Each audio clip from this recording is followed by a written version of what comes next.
I'm not used to lecterns, I usually sort of roam amongst you, but I'll try my best. So I'm going to talk a bit about my background. I've only got 20 minutes, so my background, a bit about why I've always been interested in social business and social responsibility in business. A little bit about my business currently, cloud and Outsourcery, and why that sort of piqued my interest in creating a scalable digital, what effectively is a charity. So I'll talk you through that. So I'm actually going to sort of pitch it to you in a way which makes me slightly nervous. So the tables are turned a little bit. And then to talk about, in my view, is that social enterprise, social business, whatever you call it, the key at some point is to achieve scale. So that's what I'm going to talk about. So my background is, people talk about I'm an entrepreneur and a dragon. People don't often realise is that my background is actually in the city. So I'm actually a qualified lawyer. I was a private equity lawyer for a brief time. And I was an investment banker at Credit Suisse. So I've had lots of sort of time to think about legal structures, financial structures that I've taken into my entrepreneurial life. But back at university, I wrote a dissertation when I was at university, it wasn't very often. And I wrote a dissertation called The Social Contract, A New Paradigm. And it was basically about the fact that the corporation exists at the behest of society. So it was really about the corporation. Society said you can have a legal entity, a person, in which you can put assets and intangible assets and tangible assets and people, employment contracts for the better good of society. I think what happened then quickly got lost is that it basically was the better good of the guy that owned it or girl that owned it, typically the guy that owned it in those days. And then what happened then is over time you've seen that become the shareholders for a very, very long period of time. And the issue you've always had with business of any type really is that the private costs of business don't equal the social costs of business. If we lived in a world where the social cost were all factored in to the pricing of the product or service delivered by a business of any type, not-for-profit or profit, you wouldn't have a problem. There's a massive mismatch. And what's happened is over time is that I also studied a course in law and economics, is that law and regulation tries to follow business and entrepreneurs, but it's always about a decade or 50 years behind sometimes. So regulation tries to catch up to fix it. And over time, what we've seen is the stakeholders have sort of grown, partly because of regulation. So it was the shareholders, then it was maybe the employees, then it may be the local community. So, the mill owners built them little houses they could live in that were clean. Then it moved on from there into the local community, the environment, and now the global environment. That's where we are today. But it's still a mismatch, and that's always fascinated me. But the issue's always, in my view, has been that I've been involved in quite a few charities. I'm a trustee of Nesta, the innovation charity, a £360 million endowment. Plotters in the room today as well, which is the Careers Inspiration platform. But I've been involved in lots of small charities as well, and not-for-profits, and they struggle to scale. It's the skill set. It's the fact that they start something to help somebody down the road, and as you look into hiring people and growing a business, it doesn't matter whether it's social or not, you become a CEO of an organisation basically, and that's a big move for people to make. It's very difficult to scale. Talking to Damon a moment ago about if you can't access the markets, debt, equity, capital markets. Most businesses scale for access to capital. A lot of not-for-profit social enterprises don't. So my interest has been, that's the foundation to it. And then I've always been interested in the power of the internet. So anything I've done as an entrepreneur, apart from the mobile phone business I built, it's been about the internet really. So, and about scale. So Outsourcery is a business which is a cloud service provider. We're very focused on scaling up access to, it's basically utility computing, turning the delivery of technology, which is piles of servers delivered on a pallet and software and a support contract for individual businesses. A bit like the old generators 100 years ago where they used to build it in your basement. We're turning it into utility computing. So now we're like the out-of-town power station. Pay for the compute, storage, applications you want, when you want it, for as long as you need it, and turn them off. It's highly flexible. So my interest in that kind of market and technology generally, if you combine the two, you can see where I'm going with this. I began to look at a model to basically bring together employers and young people. This started 5 years ago, so I was a reach role model for the former government, young black men and young black boys weren't really aspiring. And I thought, well, why don't I try and help people do what I've done? So I went to a comprehensive school, a pretty troubled one, and I ended up being a lawyer in the city and a banker. That alone actually was quite an interesting road. And I thought, why don't I try and help mixed race, young black men and boys get into the city with no barriers? And I thought, well, actually, I'm as much Mancunian as I am Barbadian. So who cares what colour you are, religion, whether you've got a stupid haircut, poor fashion sense, tattoo on your face, a very complicated personal background, who cares? And who cares whether it's a city? A lot of young people I meet want to be a hairdresser. They've got no clue how to do that, not a clue. I didn't have a clue. When I went through my O-levels, I wanted to be in business. I thought business was about accountancy. Do not ask me why, because somebody probably told me that.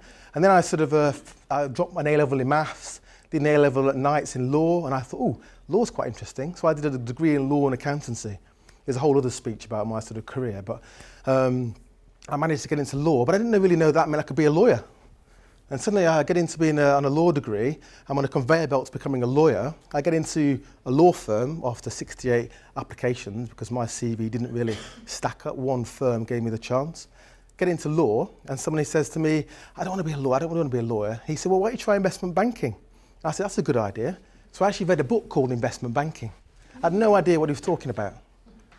When I got into investment banking, I thought, I want to go into business or this private equity industry or venture capital. Didn't really have a clue what that was either. Even though I'd spent 2 years dabbling as a trainee solicitor, didn't have a clue. Whereas I meet kids today, probably my daughter, luckily for them, go to a very nice school, and I meet 14-year-old kids. So what do you want to be? And they say, well, I want to be a strategic consultant at McKinsey. So what I'm going to do this course and that course, my MA, a PhD. I'm doing Harvard summer school this year. I mean, that might not be where they end up, but they've got momentum, they've got a trajectory and a path. And I didn't have that. Most people I meet don't have that.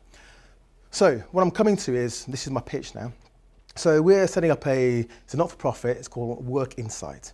And the idea is, as an entrepreneur, if you see an example where there's massive demand for something, limited supply, that's not really changing over time, typically opportunity to make some money. But as a social enterprise, an opportunity to create some social good.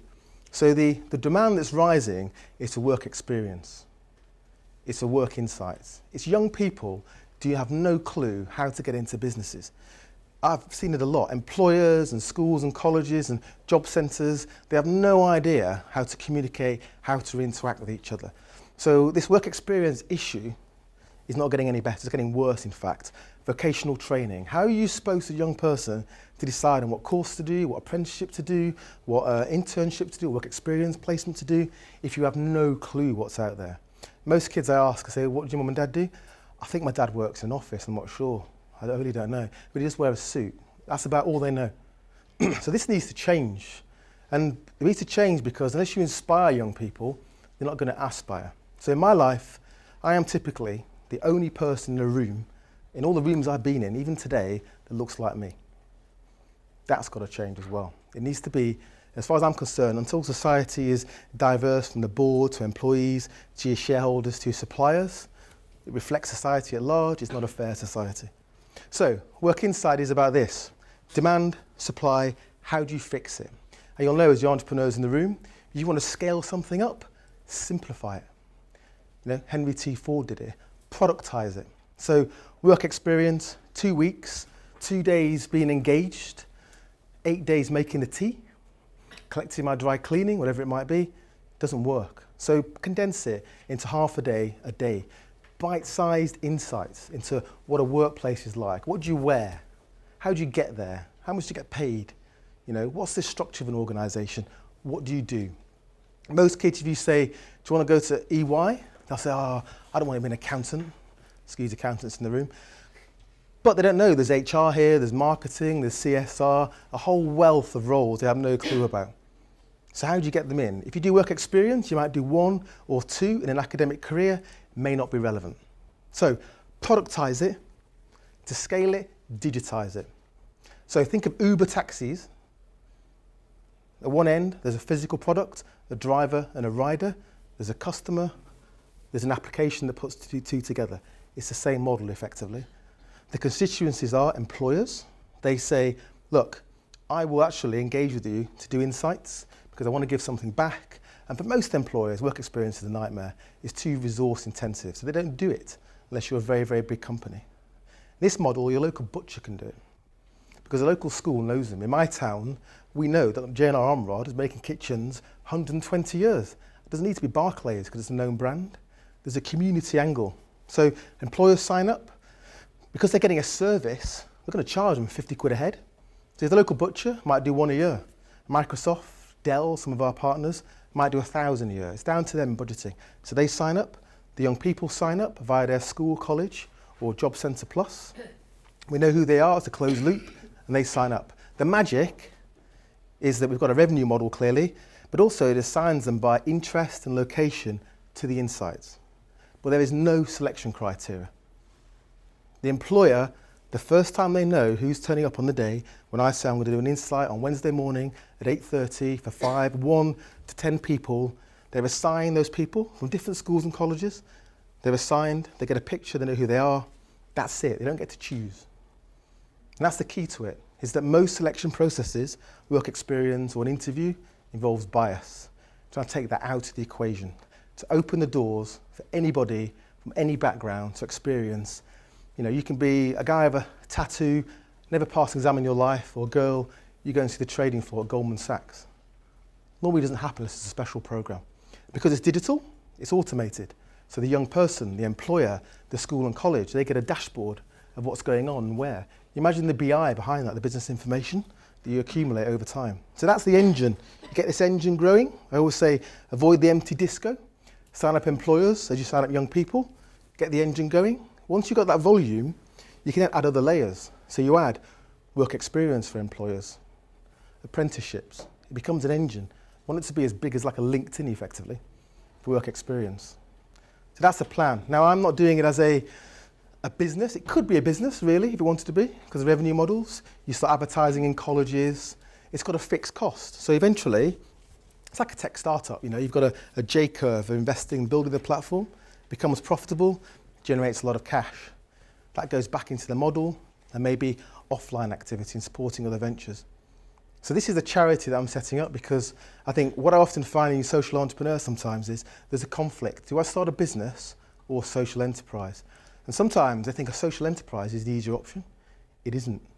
You know, there is nothing wrong in starting a business for profit and making a lot of money as long as you do it responsibly.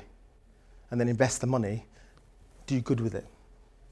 But you know, social enterprise is fine. Luckily I've got a balance sheet. I can create a social enterprise. But the point is about scale.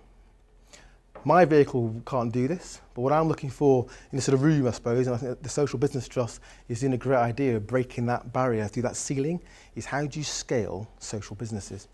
To the point where, and this is where I'm going to end it, to the point where one day you could float one on the stock market. It's a FTSE 250, FTSE 100 company, a business with a social outcome. More and more research shows that, you know, socially responsible businesses are good businesses, they're profitable businesses, they're great places to work. So why can't that happen? So challenge I put out to everybody, scale it, think about for profit sometimes, but create something that one day can access the capital markets and change the game. Because only with scale do you really affect real impact. Thank you.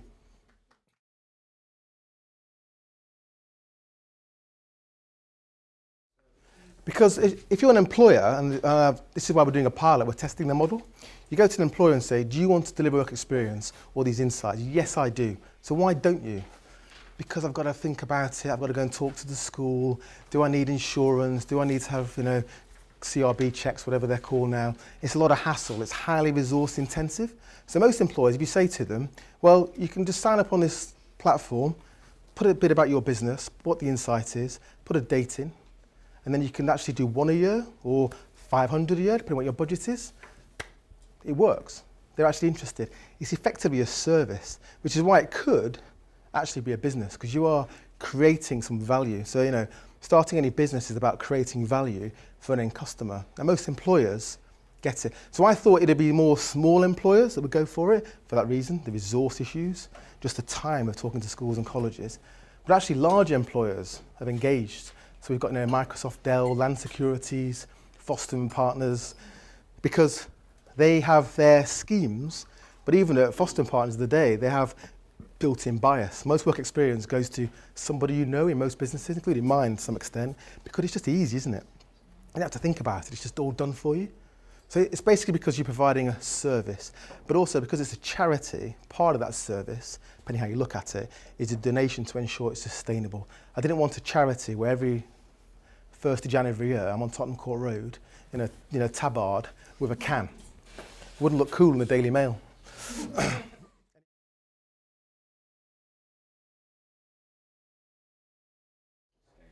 I think sometimes it's one or the other. So, I'm generalising now, but do I start a business or a social enterprise?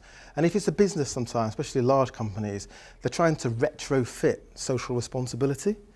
Whereas actually, a bit like our business in cloud, we had a legacy business, and we realised that to go forwards, we couldn't have a legacy. So we sold the legacy, took a huge risk.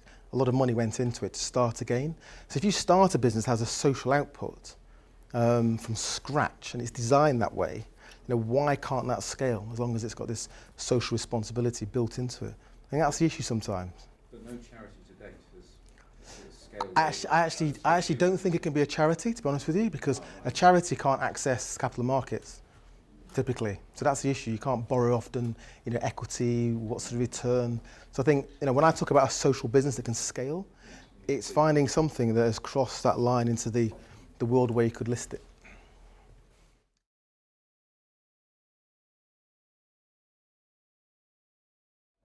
So you might have thought that in the pilot we're doing, that has come up. So the way I look at it, if you want to grow something and scale it, I look at it as a binomial curve. So on that binomial curve, you've got the people like me with a big mouth and some bravado, and I'd go out there, and when I worked in a bar, I pinned down barristers to do mini pupillages and all sorts of stuff. Probably don't need it, to be honest with you. You've got the mass in the middle that actually will engage with it on their own or through school or college. So Job Centre Plus has signed up as a pilot through Esther McVeigh, the Minister for Employment, because there is a role for NEET. And then, you're absolutely right, there's another group which are the harder to reach. So the plan is to get the mass right, get the model working so it's scalable and sustainable. But for that group, you've got to add a slightly different intervention. So, for example, this is, again, work in progress, the employer needs to know that these 5 girls or boys, young people turning up could be quite difficult.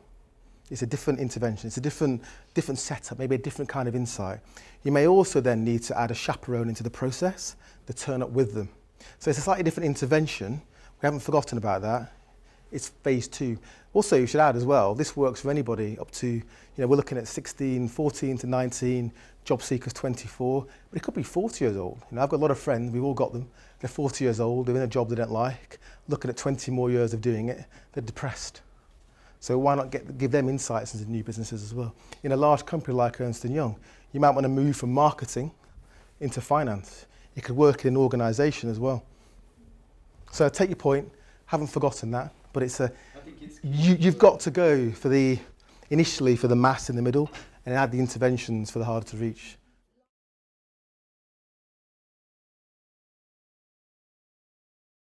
Well, the beauty of it is digital, isn't it? So the BI, the business information, the big data, eventually, if it's got scale, I'm talking about touching tens of thousands of people, every employer of every size, effectively, to every school, college and job centre in the UK.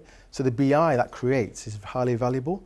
And because it's digital, if you're the employer, you know what you've invested in time, money even, and you know what you're getting back. You've got the demographics, you've got the time invested, because it's all there in a dashboard, effectively. If you're the school or college, you know who's doing what, when. It's all real time. It's going to be a mobile phone app, basically, apart from the website.